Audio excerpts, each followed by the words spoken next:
পিতা ও পুত্রের বয়সের অনুপাত 13:5। পুত্রের বয়স 15 বছর হলে পিতার বয়স কত?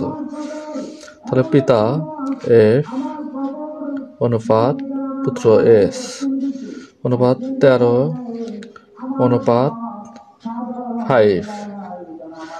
পুত্রের বয়স 15 বছর হলে তাহলে 5-এর সাথে আমার গুণ করতে হবে 3,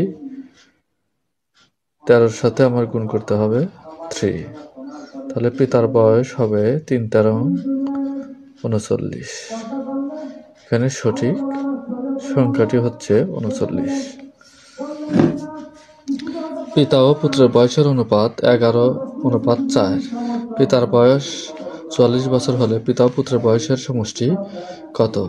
পিতা F অনুপাত পুত্র S, তাহলে 11:4। তাহলে পিতার বয়স 44, তাহলে 11-র সাথে 4 গুণ করলে 44, পুত্রের সাথে উভয় পক্ষে 4 গুণ করলে 16।